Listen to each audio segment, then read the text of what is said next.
Biko Africa, ndị Enugu State. Oh, good never to in a woman now. Enugu State, please do push me careful, especially people that is in the camp.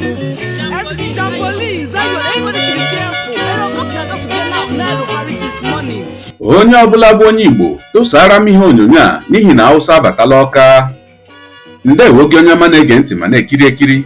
Ebe ị nọ ugbu a bụ na sim.ch asịrị FM. Onye gị na ya nọkwa taa bụ 042 Solex, onye akụkọ ụwa. Ngwagere akụkọ nke anyị ji wee bịa taa. Ndị bi na gburugburu odozi obodo nke nọ na Coal Camp n'ime steeti Enugu etiela mkpu tikuo ọhaneze ma tikuo gọọmenti n'ihi ụdị ụkwụ na-aga warawara nke ha hụrụ n'ogbe ha taa.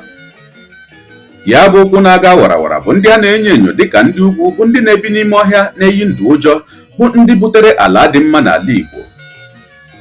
Dịka ha siri kọwaa, kamgbe ụtụtụ ka ọtụtụ ụgbọelu helikọpta bidoro fegharịwa na ya bụ ogbe wee fegharịgide wee ruo ihe dịka elekere 4 nke mgbede bụ mgbe ha bidoro hụwazịa ndị dịka ndị ugwu bụ ndị ya bụ ụgbọelu buru wee bịa na ya bụ ogbe. A sịla na Solex si kama lere onyonyo ya. Yes, I'm on video about, but I'm trying to, hey, you know, even I like find a way zoom. Okay, always zoom. I know for her. There are many. If they, how believe you? Because Africa, Enugu State. Oh, good, never to in a woman now. Enugu State, please do push me careful, especially people that is in the camp. Jamboree, Zion, everybody should be careful. Helicopter just be now Harry since morning. Now drop on drop about some people. You mofting.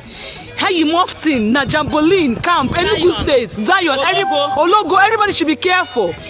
Share my video. Everybody should be careful. These people are many. Do you know all that drop they wasted time before coming out? If you can look at it, you will see people that is there. How believe you? There are many here. Jamboree camp, Enugu State. Enugu State. Everybody should be careful. Enugu. Nendia believe. Hey. About 100. Chineke me. Yeah, how believe you? And they took time before coming out. Helicopter was moving here. The helicopter was moving. Helicopter was moving like how the mud. You know, look at the hill. Look at the hill. The hill whereby we saw that this helicopter has been moving since. Look at where we are. Helicopter no move since morning. Please, government, you should come to our rescue. Please. Everybody should share this news. Share it, please. Bikono. This is not funny. I'm about to now. Because people should save soul. Government, you should hear us out. Enugu State, Biko, Governor Gwanyi, we are calling on you people. This helicopter was moving around since morning on our Harry since morning today. Give na phone, kita. Give na phone. Since morning, helicopter no na Buhari here. I ain't not sure that. I not helicopter I wear drop on hand and they are wearing white helicopter and they are wearing a mufti, not even a military zone. How you your mufti? Please, people should share Enugu State. Enugu State, yeah, because Nico camp. Nifula mi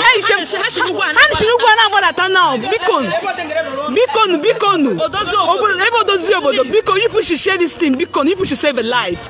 Because you should save a life. Like what do you now, woman now? Go. That was negative. I am very good. Chineke me God. Bikono. No, this is not funny. Oh God. Bikono, no. This is they are still there. Yeah. Okay, now there are many. They are still there. How can they ban there? Look at it very well. My phone is getting the better. Okay, na fear. Yes. Oh, get you white.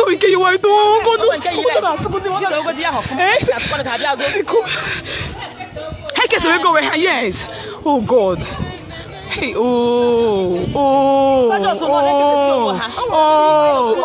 get you white. Oh, the coffee had not there, not the cards.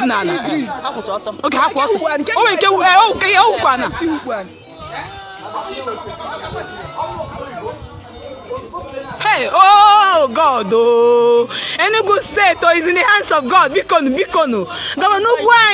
Cecilia. Akwehụla ya bụ ihe onyonyo. Ya mere biko ị ga-enyere anyị aka tụsaa ya bụ ihe onyonyo ka o rukwuru ụmụnna anyị niile ndị bi n'ogbe ahụ ma rukwukwara ndị niile ọnụ na-eru okwu n'ihe gbasara ọnọdụ nchekwa ka a mara ndị batara n'ogbe ka onye ọbụla hie aka n'anya mara ebe ọ na-eje ya na ebe ọ na-anọ mgbe ọbụla. Ndewo gị onye ọma na-esonye bụrụ anyị esonye, asị gị daalụkwa, jide ka iji onye ọma. Mgbe na-asị na Chineke nna ga na-etinyere gị aka n'ihe niile nke ị na-eme. Ihe taa bụkwa na mbụ ị na-ahụ ihe onyonyo anyị, asị gị nnọọ. Onye gị na ya ka nọkwa bụ 042 Solex. Ya mere ọ bụrụ na aka mmere dị gị mma n'obi nwanne, biko ọ bụ na Facebook kwa na Instagram ka ị na-ahụ ihe onyonyo, biko pịara m follow. Ọ bụ na YouTube ka ị na-ekiri ya bụ ihe onyonyo, biko pịara m subscribe ya na mgbịrịgba na ya n'akụkụ ka ị nwee ike na-enweta ihe onyonyo ndị ọzọ nga na-ewetara gị n'ọdịnihu. Ọ bụ na Twitter ka ị na-ekiri ya bụ ihe onyonyo nwanne, biko pịara m follow. Ọ bụ na TikTok nwanne, biko tikere m ya ma atọ ọkụma. Igbo ndị ọma njem ọnụ, ekenekwa m unu wee na-asị na ọ ga na-adịrị unu niile mma. Ise